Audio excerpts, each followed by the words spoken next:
Almighty God, who in thy infinite wisdom and providential goodness has appointed the officers of rulers and councils for the welfare of society and the just government of man, we beseech thee to behold with thy abundant favor as thy servant, whom thou hast been pleased to call to the performance of such important trust in the Commonwealth of Dominica.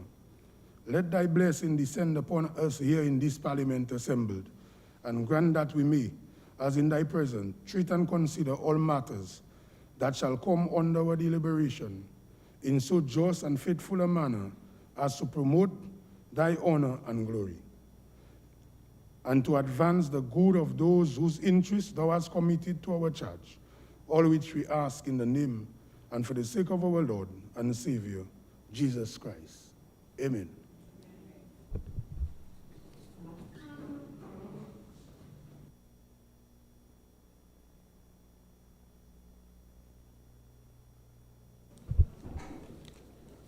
House resumes.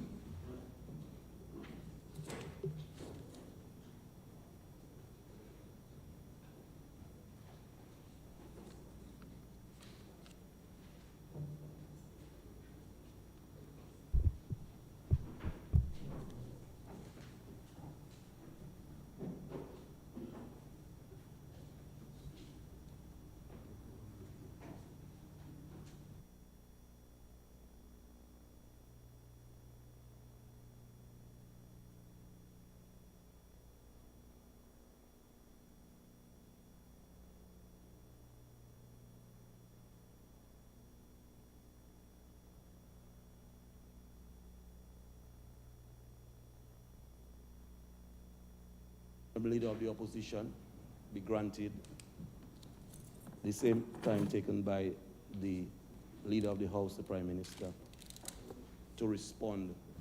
Yes, you would have to move that in the motion that the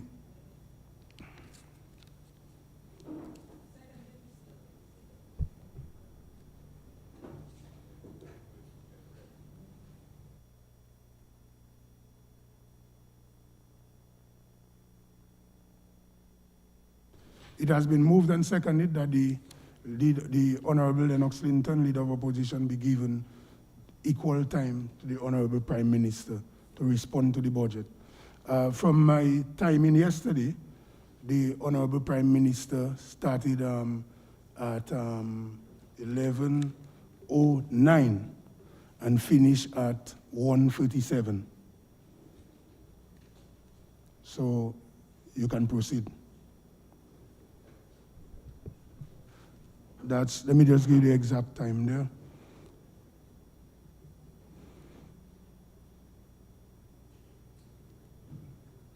To 11:37, that is 2 hours and 32 minutes.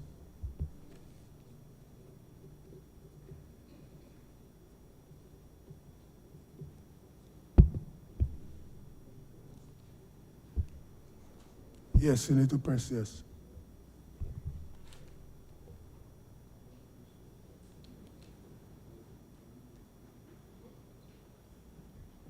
Thank you, Mr. Speaker.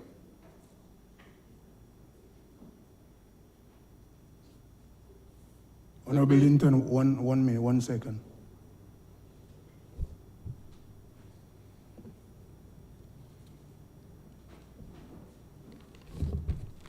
You have a better podium for me, Mr. Speaker? Thank you, sir.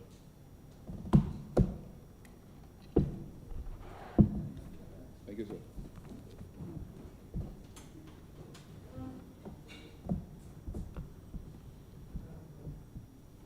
Mr. Speaker, thank you very much. Let me apologize, first of all, for not being here at the start of proceedings of this Parliament yesterday. As you would be aware, Mr. Speaker, I was ordered to attend court on the criminal charge of incitement. So, being a law-abiding citizen that I am, I dutifully obeyed the order of court. But I did return here in time to be present for a significant portion of the presentation of the 2022 national budget. The government's income and expenditure statement for the financial year July 1st, 2022 to June 30th, 2023. As expected, it details how the government will raise its funds and where and how those funds will be used. Mr. Speaker, through the approval of Parliament, the budget is going to provide government with the money it needs to deliver its policies and run vital services in areas such as health, education, economic development, housing, livelihood sustainability, environmental protection, and public infrastructure. The budget impacts the economy at large and the everyday lives of all Dominicans in our parliamentary democracy, and it is therefore a critical instrument of social justice. And so, Mr. Speaker, as Leader of the Opposition, I embrace the privilege granted by this Honorable House to question the estimates and to ask the Prime Minister and Minister of Finance and other government ministers to justify the proposed revenue-raising measures, the expenditures, and the financial policies. Our oversight responsibility for public finances in this Honorable House constrains us to be concerned with whether or not the collection, control, and expenditure of public funds are in compliance with legislative authorizations. We must also concern ourselves with the adequacy and effectiveness of control systems that protect the state from loss, from waste, from misappropriation of funds, and instances where such loss, waste, or misappropriation have occurred or seem likely to occur. And Mr. Speaker, this important public interest responsibility often feels like an occupational hazard in this environment where not even the freedom of speech immunity, a benchmark of good parliamentary practice around the world, is allowed to enable opposition parliamentarians to carry out constitutional functions effectively, free from interference or impediment. And those benchmarks of properly functioning democratic legislatures teach us that Parliament shall have a reasonable period of time in which to adequately scrutinize and debate the proposed national budget. The time provided for the parliamentary opposition to prepare, to adequately scrutinize and debate the proposed national budget is once again this year woefully inadequate. I received the draft estimates for 2022-2023, a 460-page document at 10:25 p.m., almost the dead of night, Tuesday, 29th July 2022. The budget statement was delivered on July 26, completed at 1:37. And here am I this morning, less than 24 hours later, responding. And last year, the Speaker of the House championed a move from the other side that deprived the Leader of the Opposition of the privilege of responding to the 2021 budget statement of the Prime Minister and Minister of Finance in accordance with settled practice spanning more than 40 years. And the Speaker was extremely proud and pleased with himself to do that because in his mind, the absence of the Leader of the Opposition from the House during the presentation of the 2021 budget statement was a breach of privilege deserving of draconian punishment. And so for the record of this Honorable House, let me state clearly that the Leader of the Opposition did not breach any privilege during the presentation and debate of the 2021 budget, and the punitive action taken by the other side was abusive and it was unjust. We learned from the publication Erskine May, commonly referred to as the Bible of Parliamentary Procedure, that parliamentary privilege is the sum of certain rights enjoyed by the House collectively and by members of the House individually, without which they could not discharge their functions. According to the Bible of Parliamentary Procedure, when any of these rights and immunities is disregarded or attacked, the offense is called a breach of privilege and is punishable by Parliament. The House also has the right to punish contempts. These are actions which, while not necessarily breaches of any specific privilege, obstruct or impede it in the performance of its functions or are offenses against its authority or its dignity.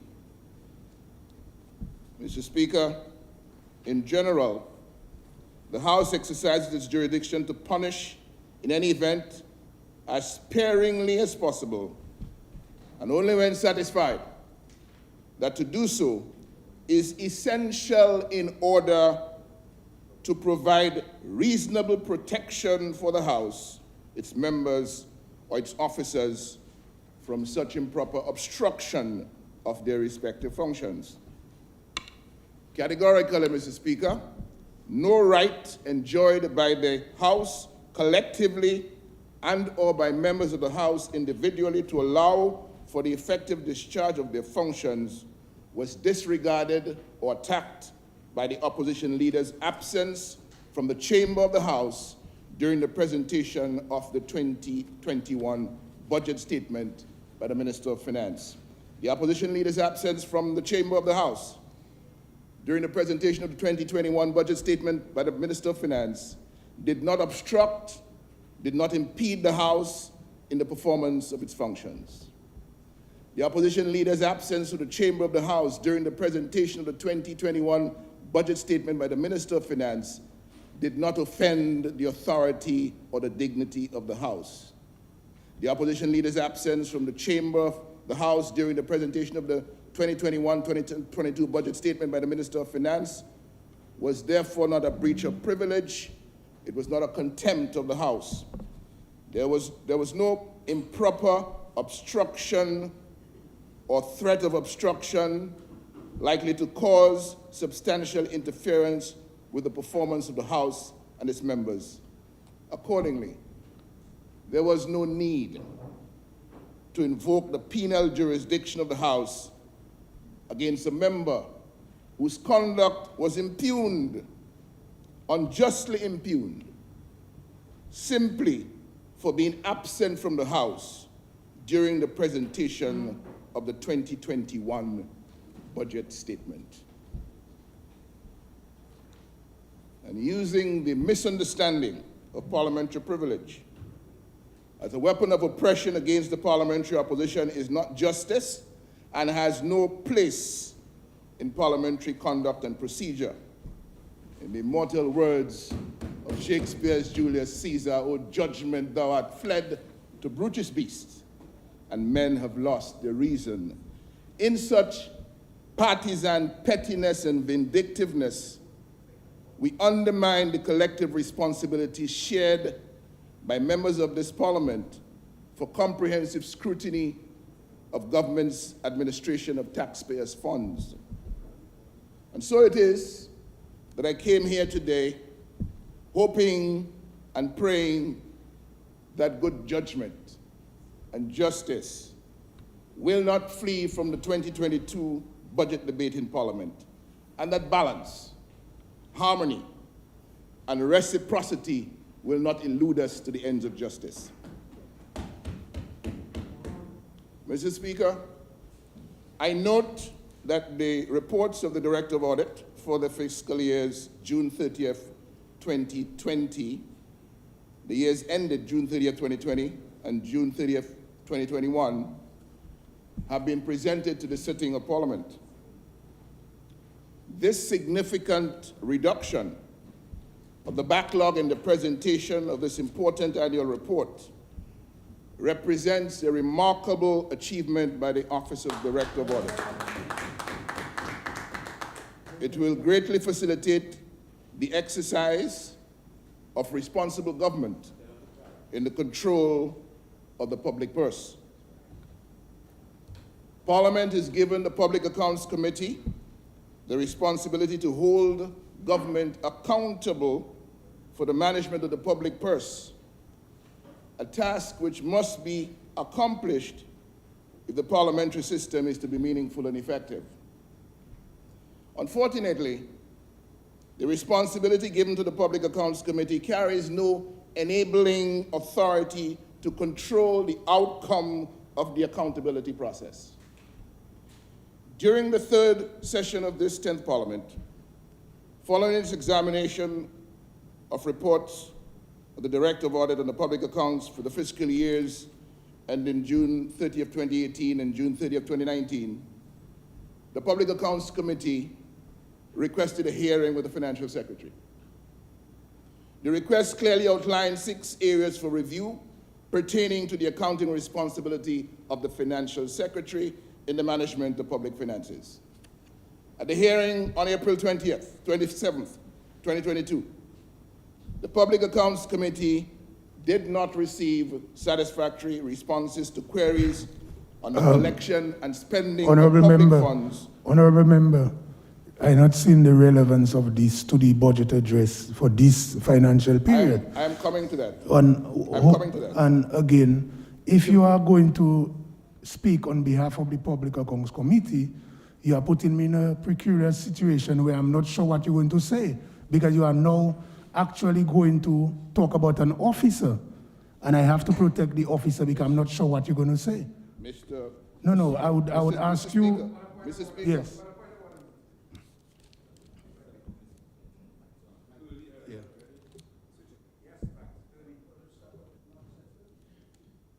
Mr. Speaker, the two of us can't be standing at the same time, Mr. Speaker. No, his mic is off. No. The rules are the rules.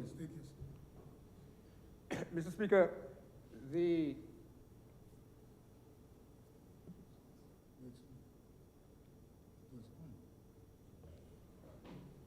Speaker, the member, is this on or off? Yes.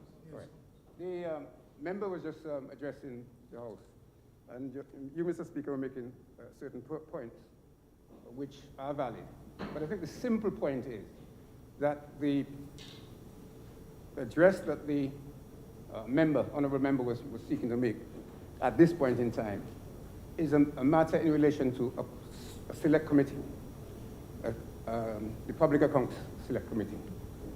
The rules are that the committee must report to the House in a formal manner. So whatever he wishes to say, he may say it, but not in that form. He cannot say it here and now.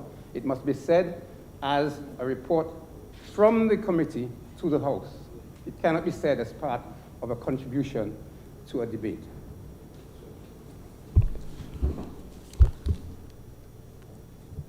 Yes, let me just comment on it, Honorable Linton.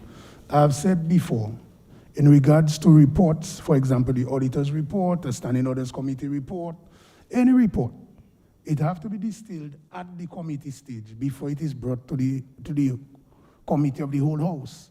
And therefore, we cannot, in a budget response, take a line of actually distilling the report before the other members have agreed on what is going in the report. So I would ask you, do not go in this line. Yeah. So proceed. But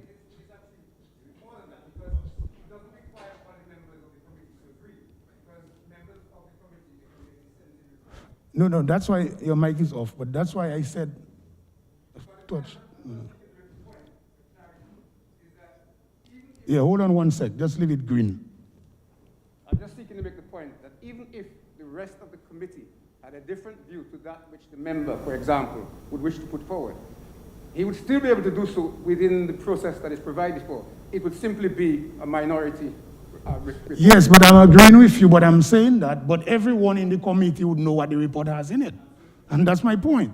So you cannot you cannot come to your budget response talking about the proceedings of a committee and they have not agreed in a formal way.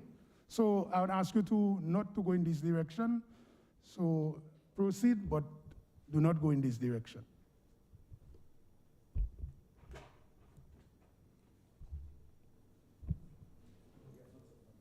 I haven't said anything yet, you know. I don't know what the fear is about. And I don't know what all of this selective knowledge of the rules is about.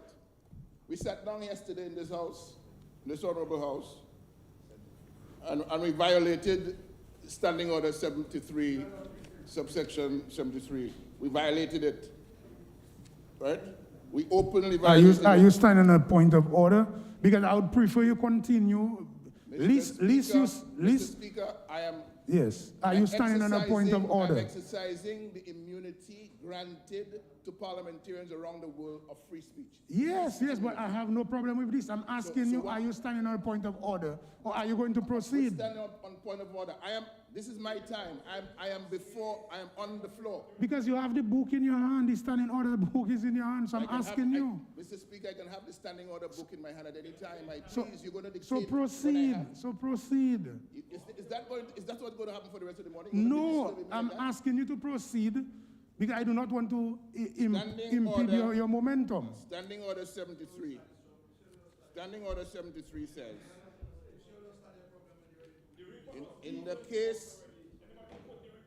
case only of the estimates of expenditure for the financial year, the debate on the resolution shall be adjourned for a date to be named by the minister responsible for finance.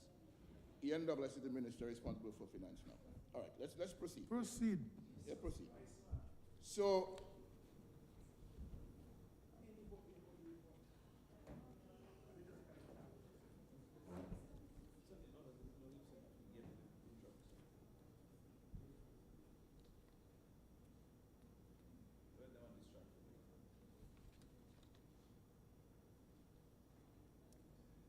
okay, Mr. Speaker, let me just make the point. As we debating the 2022-23 budget, that excellence in government, competence in the performance of the duties of government depends on the integrity and the willingness and the ability of individuals in key public service positions to obey the rule of law.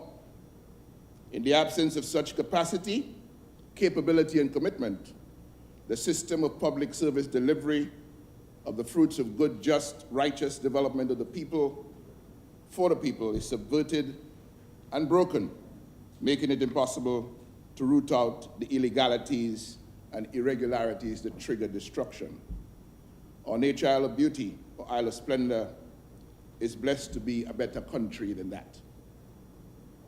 That is why I fully expected that after 21 years of budgets that missed the mark of building the best Dominica for all the children of Dominica, that this year's budgets would be grounded in the realities of today's need for change. And I want to cite a few examples.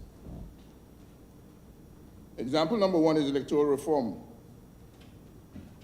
We need change in the electoral process, which the Caribbean Court of Justice, CCJ, believes is tainted. Quote, there remain areas of grave concern about how the process of these 2019 elections was conducted. Future elections in Dominica ought not to proceed with these or similar taints, end of quote. Parliament, the highest decision-making body in the state, simply cannot ignore the advice of our highest court that the country's electoral process must be fixed and purged of all taints before the next general election. Because This is precisely what the nation needs to ensure free and fair elections with integrity that secures the legitimacy of government of the people, by the people, for the people, as the backbone of our democracy. So let us be sure that the $1 million estimated for electoral reform in this year's budget is adequate to meet expenses to be incurred in ensuring equal access opportunities, adequate facilities, and competent registering officers for voter registration all over the country, cleaning the voters list through total re-registration, issuing ID cards for voting, establishing equal access to state-owned and other media for all political parties, regulating the financing of election campaigns, and strict enforcement of provisions in our election laws against bribery, cheating, and other election offenses. We must also provide, in this year's budget, $200,000 for the investigation recommended by the Caribbean Court of Justice into a judicial decision to set aside an election petition questioning the list used for the 2019 election after the judge declared the use of the list as a patent non-compliance with Section 17 of the Registration of Electors Act. Mr. Speaker, this budget, in light of our failure to find Kenisha Etienne, who disappeared on June 17, 2022, must address the need for change in the search and rescue resources of Dominica. We must approve a minimum of $250,000 for search and rescue drones and K9 units. This budget needs to provide $400,000 for the establishment of a family court and strict enforcement of the provisions of sexual offenses, of the Sexual Offences Act, especially with respect to the protection, safety, security, and welfare of our children. This budget needs to provide $450,000 for full-scale investigation into the Commonwealth of Dominica Police Force, given allegations. Honorable Member, what is the relevance? I've given you a leeway, but I'm not seeing the relevance to the, estimates. I'm saying what I would like to see provided for in this budget that we're debating, the 2022-2023 budget. Again, Mr. Speaker, the budget needs to provide $450,000 for full-scale investigation into the Commonwealth of Dominica Police Force, given allegations of misconduct as follows: collusion in the kidnap, torture, forced transfer, and unlawful detention of Indian diamond trader and Antigua and Barbuda economic citizen Mehul Choksi. Sit down, sit down. Mr. Speaker,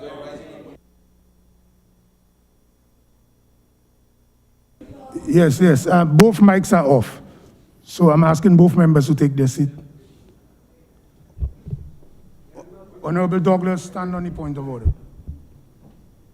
Mr. Speaker, I want to know where is the leader of the opposition going with all this wanton, Mr. Speaker, alleging improper motives, Mr. Speaker, against persons who are not here, Mr. Speaker, to defend themselves, Mr. Speaker. That is really what I want to find. Recommendations of things to be done. Conflicting reports from the leadership of the police force. The mic is off, but hold on 1 second. That's why I'm asking what is the relevance. In the first instance, when you were going in the direction of the financial secretary, I was trying to indicate to you you'd be imputing improper motive. Here again, you are bringing the actual police force Yes, into this and imputing improper motive on the police force. cannot do that. Yes, I agree it's a budget debate, so that's why I've been trying to at least give you leeway. But you are actually not irrelevant, and you're imputing improper motive.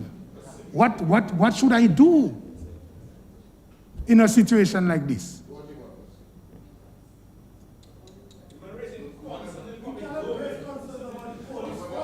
we can raise concerns, but we should not be imputing improper motive while raising concerns. So, member, I'm asking you, even if you say allege, is what you are saying. So, member, I've ruled, proceed. The conflicting reports, Mr. Speaker, from the leader. The mic is off. Honorable Hector John, I will not tolerate this in this honorable house. This disrespect will not be allowed. And if you, as a matter of fact, it's been heard in the chamber.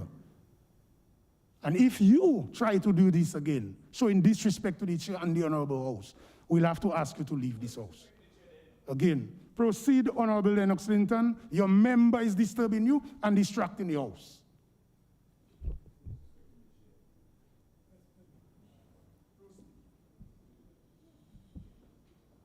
The 2022-2023 budget must provide $1 million for the development and implementation of a peace plan to address rising crime and violence, claiming the lives of young men in particular, seemingly at war with each other, and the national safety, security, and social stability issues arising from this deeply troubling situation.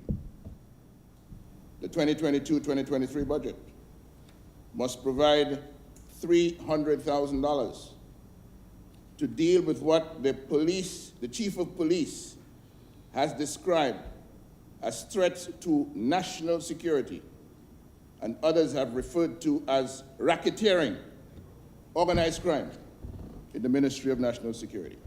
But again, I mean, honorable member, this is imputing improper motive to the highest degree.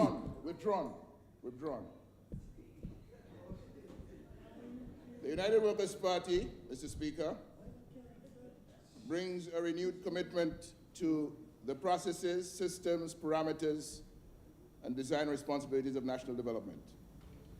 We will innovate, create, deliver solutions around a whole range of national development issues, because for more than 2 decades,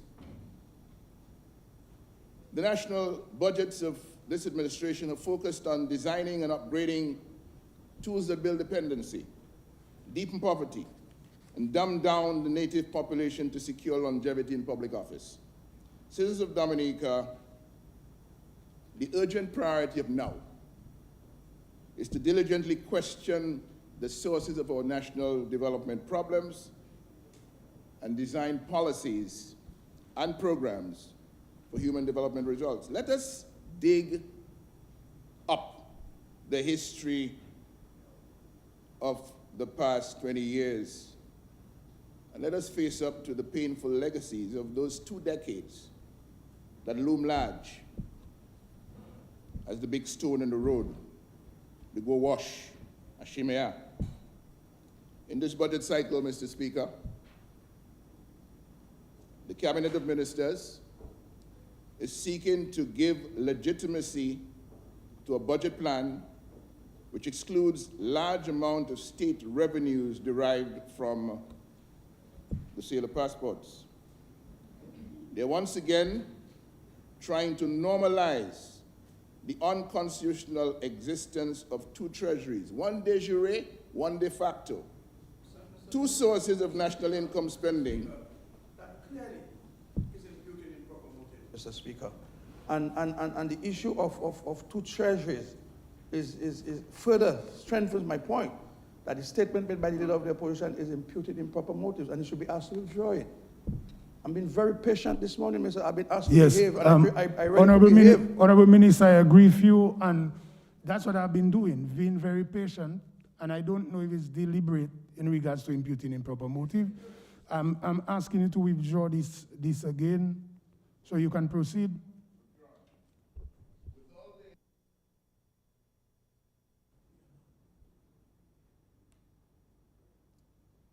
With all the authority vested in this Parliament as the highest decision-making body in this parliamentary democracy, it has no say in the collection and spending of passport money that has been privatized into the control of foreign friends of the administration who are basking in the glory of exchanging our citizenship for cash in international markets. This clear and present This is the danger- biggest height of imputing improper motive again. Honorable Linton, Mr. you- Speaker, hold Mr. on. Speaker, Just one sec. I am really exercising the highest level of patience because I know that you know that all what I have pointed out there is imputing improper motive.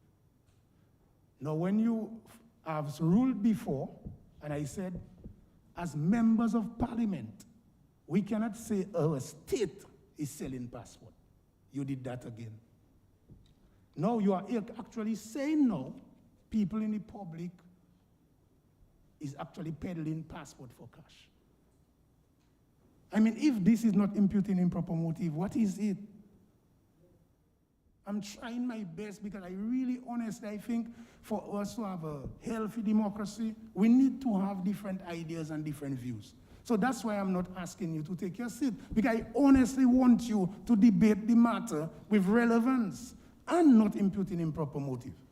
So please, please proceed. Mr. Speaker, This job is supposed to be easier than what it is. I am But only- hold on, Mr. Honorable Linton. But you guys, you are making it so difficult because you know what is right and what is wrong. But you insist in doing it. Please proceed.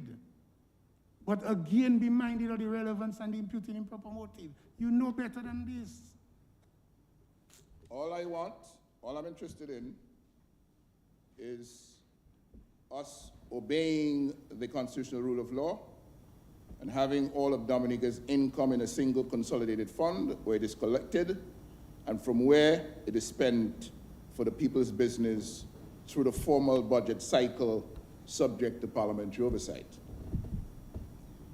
The nation recalls that in the Dominican Official Gazette of Thursday, March 14, 2019, pages 87 to 121, there was a report from the Financial Secretary, successful applicants under the Citizenship by Investment Program.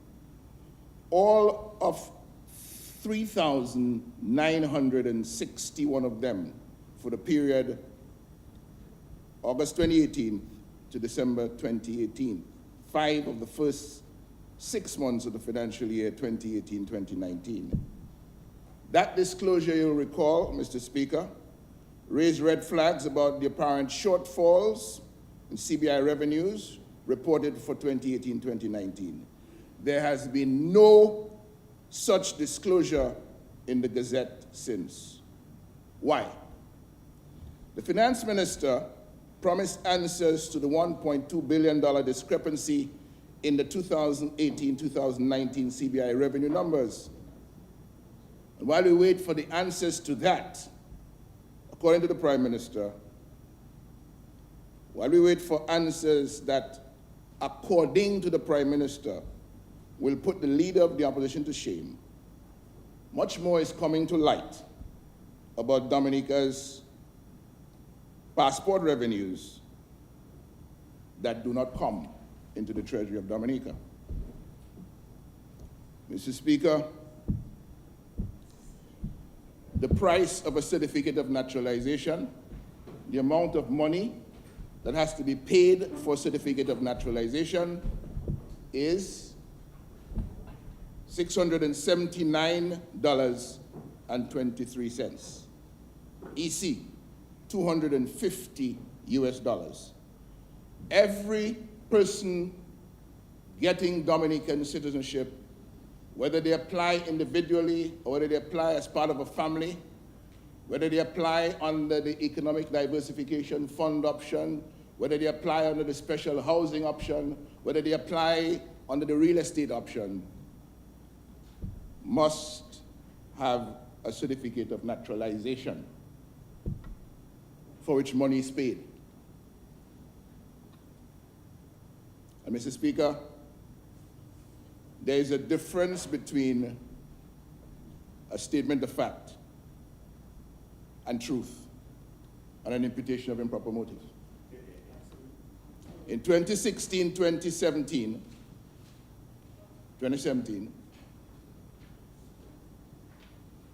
pass your estimates here for me, please. 2016, 2017. Right. These estimates of revenue and expenditure for that year indicated that Dominica collected $2,701,480 from certificate of naturalization under the CBI program.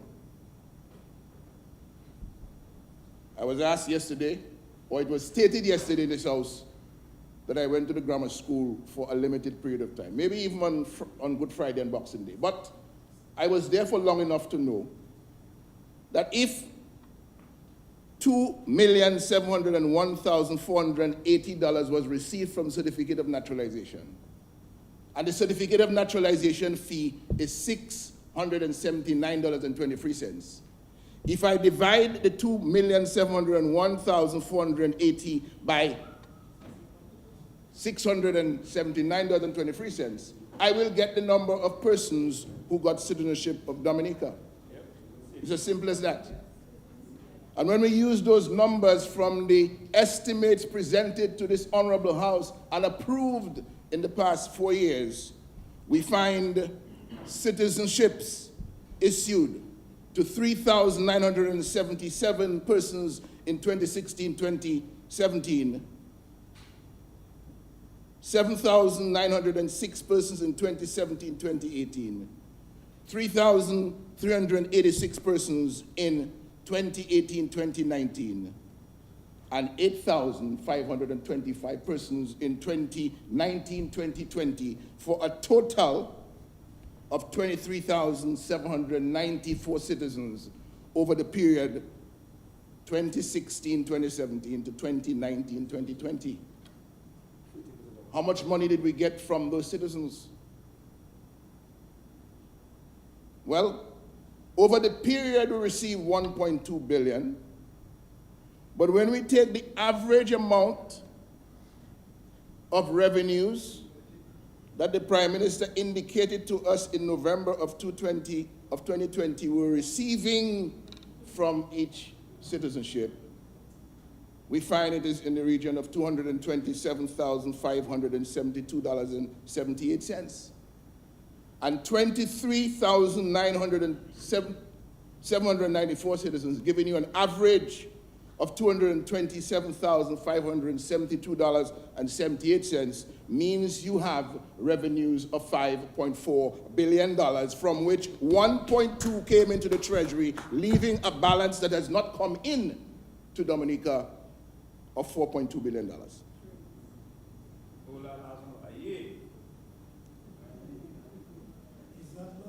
$4.2 billion means approximately $60,000 for each of the 70,000 Dominicans.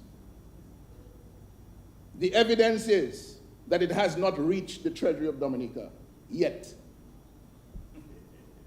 I impute no improper motives when I state as a fact that this money has not reached the Treasury yet, because we have not, all we have in respect of that period is $1.2 billion.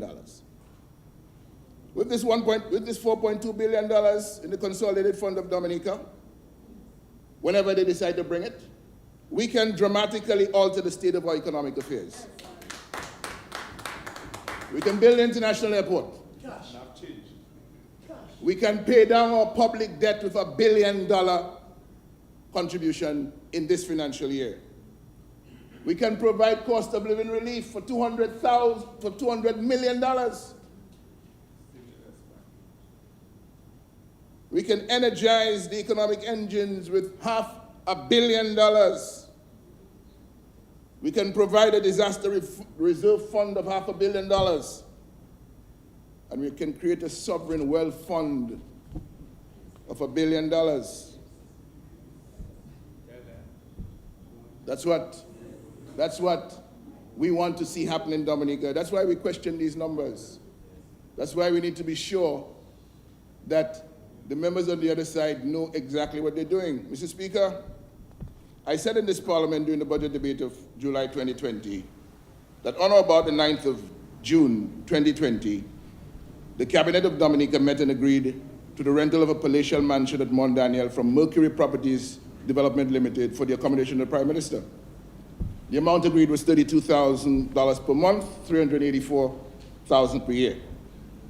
And just trying to be helpful in ensuring that things are done right, I drew Parliament's attention to the fact that this amount was not included in the 2020-2021 expenditure estimates before the House for spending approval. Under head D30, Office of the Prime Minister, Prime Minister's official residence, there was an amount of $387,597 to cover wages, supplies, materials, operating and maintenance costs, professional and consultancy services, insurance, sundry expenses, and other machinery and equipment.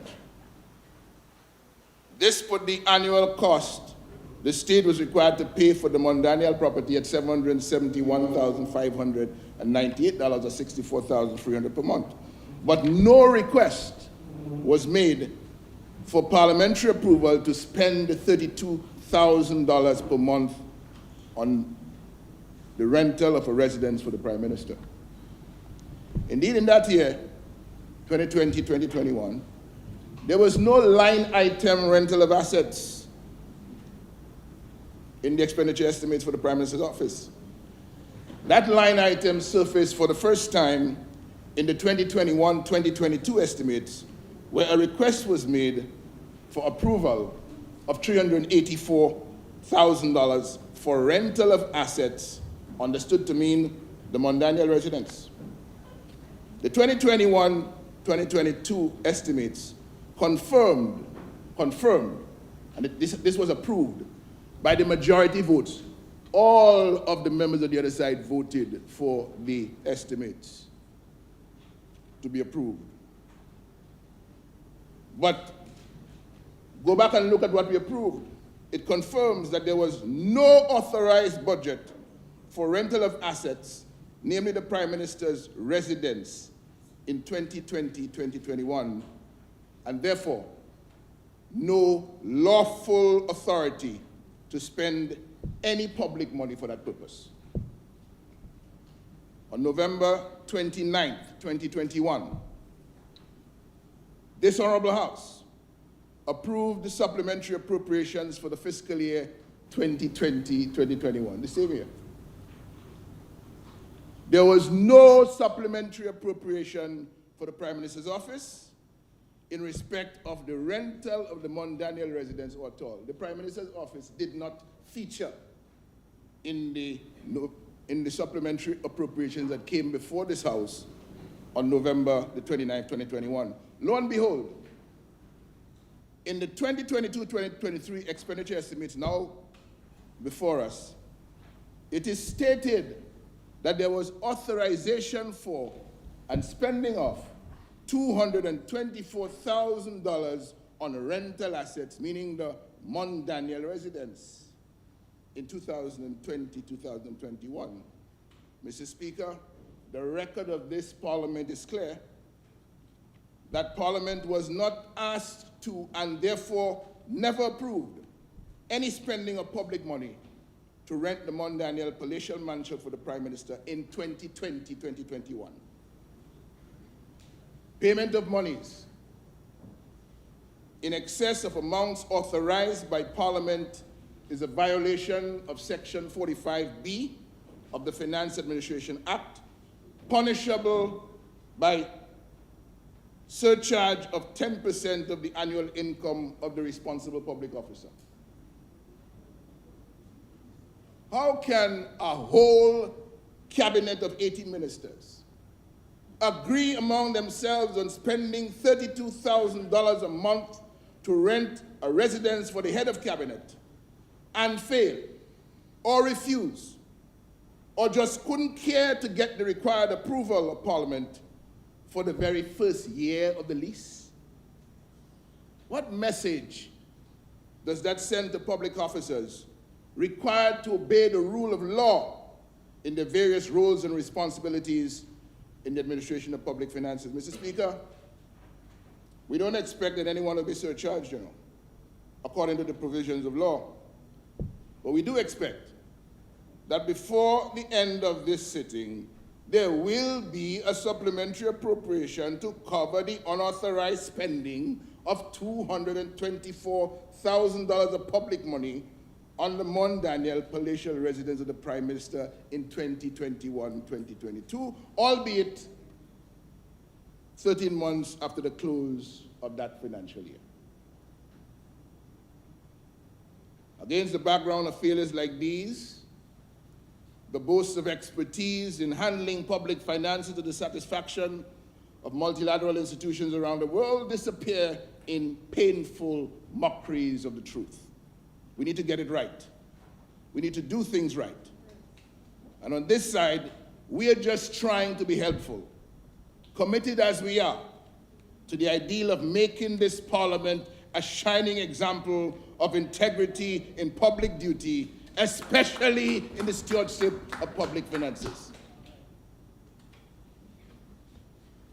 Mr. Speaker, at June 30th, 2022, Dominica's public debt was $1,556,382,494, as stated at page 2 of the 2022-2023 estimates.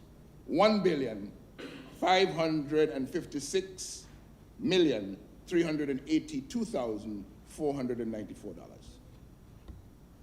Gross domestic product, the total value of goods and services in the economy of Dominica, reported at market prices in the 2022-2023 estimates, is $1,473,170,000. This means, Mr. Speaker, that Dominica's debt to GDP ratio is 106%. Our debt is 106% of our GDP. You didn't hear that from the Prime Minister yesterday. He gave you the numbers, but he didn't give you the indicator, the performance indicator. And nobody asked him why. I guess you're not interested either. Because, Mr. Speaker, you see, whenever we review economic performance of this government over the past 2 decades, there are tall tales and the allegations comparing debt to GDP ratios under the UWP and the DLP administrations. So, Mr. Speaker, before any more of those erroneous tales from the other side, let's set the record straight on debt to GDP for Dominica from the country data files of the International Monetary Fund, 1995 to 2020.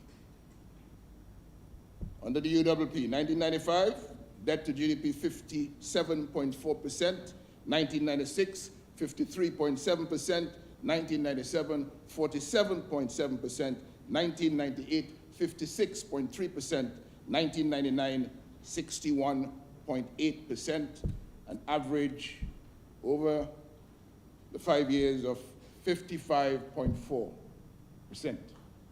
debt to GDP.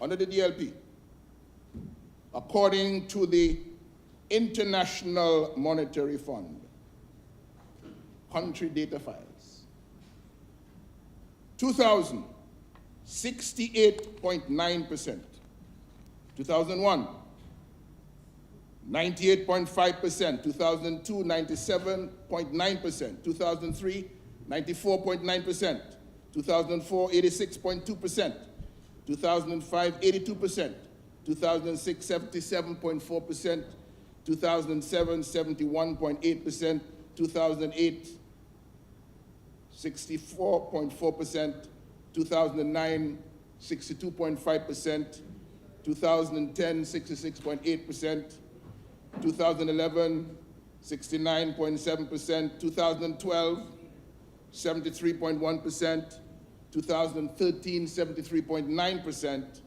2014, 72.1%, 2015, 68.9%, 2016, 75.3%, 2017, 80.2%, 2018, 84.6%, 2019,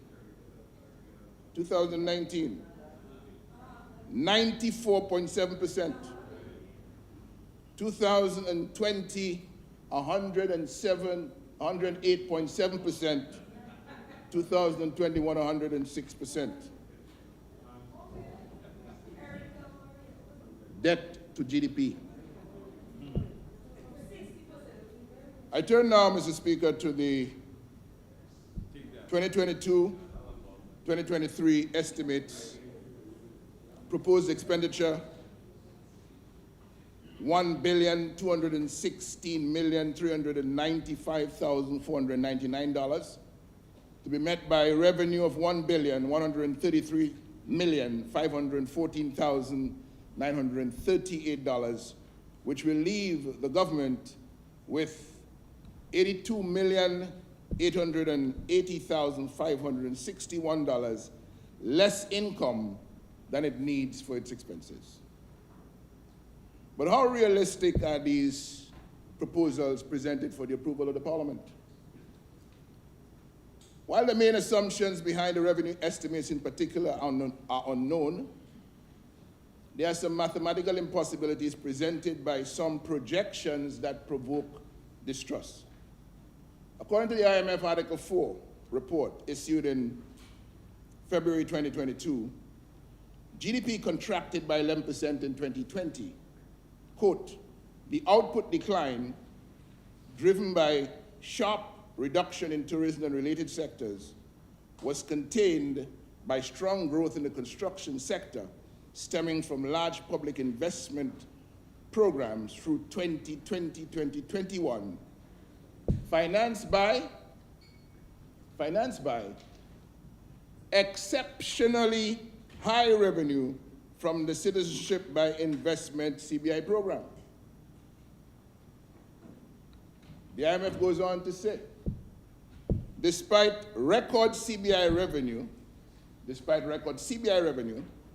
the sharp decline in tax revenue and increase in health spending and social transfers led to large fiscal deficits in 2020 and 2021 and caused public debt to peak at an estimated 106% of GDP in 2020.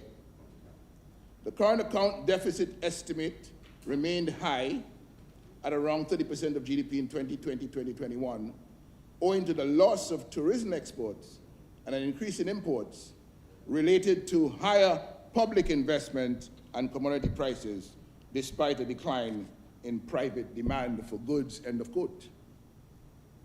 Mr. Speaker, the highlight of exceptionally high record CBI revenues of over $400 million in 2020-2021 by the IMF was instructive, given the average CBI revenues of $303 million per year reported for July 2016 to June 2020.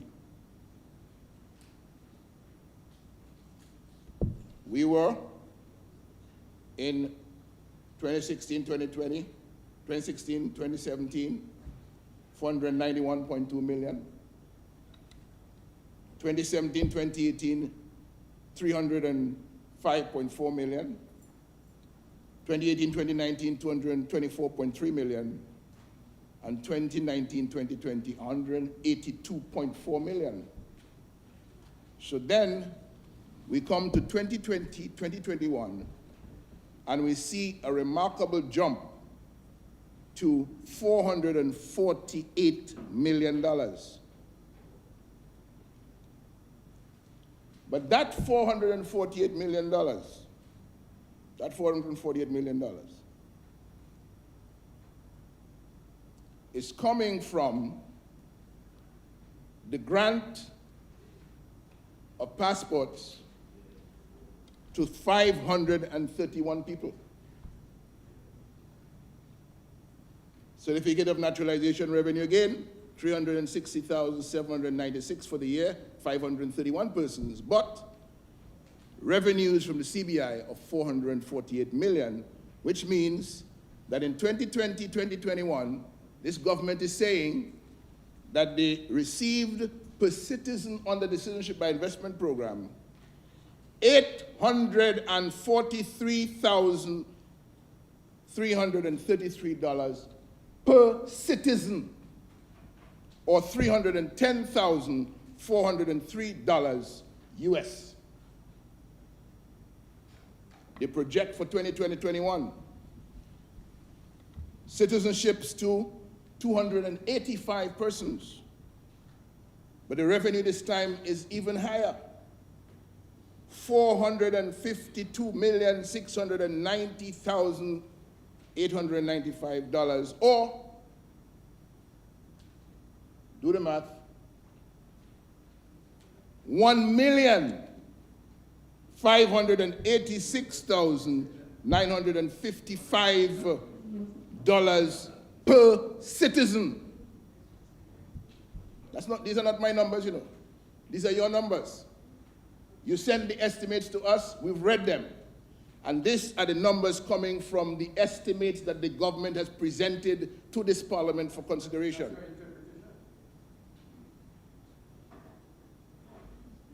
The revenue from citizenship by investment, certificate of naturalization in 2021-2022 is $193,754. Divided by $679.23, 285 citizens, yielding CBI revenues according to this document that we are now being asked to approve, $1,586,955 per citizen, or $584,105 US, $500,000 US per citizen in 2021-2022. So we come now to the projections for this financial year. It is the position of this government that they're going to raise $210,791 from certificate of naturalization. Divide it again by $679.23, 310 citizens. What is the revenue? $492,154,103. Per citizen, $1,585,852, or $583,699 US per citizen in 2022-2023. That makes sense to any of you? It makes sense to you? I'm not taking that, you know. I'm not taking it because it's not right. Okay? The maximum CBI revenue per citizen, maximum, is made up as follows. The EDF contribution of $100,000 US, the application fee of $1,000, the due diligence fee of $7,500, the certificate of naturalization fee of $250, and the expedited passport issue fee of $1,200. If you add those together, you will get $109,950 US. That is the most that you can make from any citizen under the Economic Citizenship Program. Yet this government is telling us that this year, the revenue projection of $492.1 $1.2 million, which is 55% of the recurrent budget, is going to come from 310 citizens, giving them each $583,699 per person from a program that cannot deliver any more than $109,950 per person.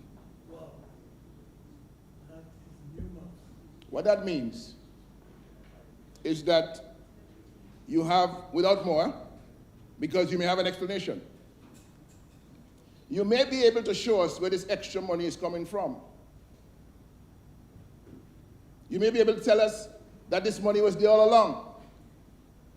No, we are not exchanging citizenships for $500,000 per citizen. The price is still at the maximum level, $109,950. However, there's some money that we had. We didn't bring it in yet, so we're bringing it in now. I don't know where it was. You didn't want to call it a treasury a while ago, but the evidence that you're presenting to this House suggests that there's money from the sale of citizenship that is somewhere else.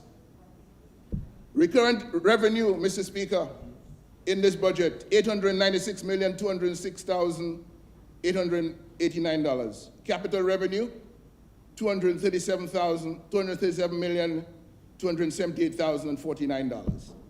Total, $1,133,514,938. The recurrent expenditure is $650 million. The capital expenditure, $566.5 million. Total expenditure, $1,216,395,499.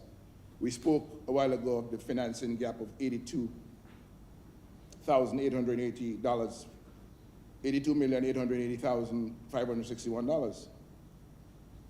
But the CBI revenue, the recurrent revenue, includes CBI revenues, which this estimates, calculate at $492.2 million, which is based on citizenships to 310 citizens at $1.6 million almost per citizen.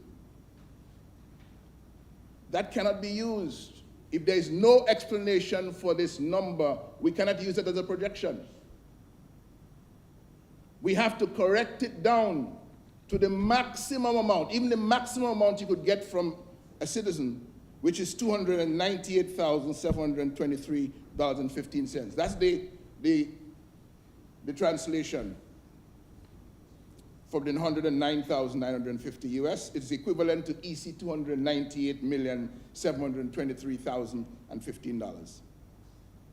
And that will only give you not $492.2 million. It will give you $96.2 million. That's what you will get.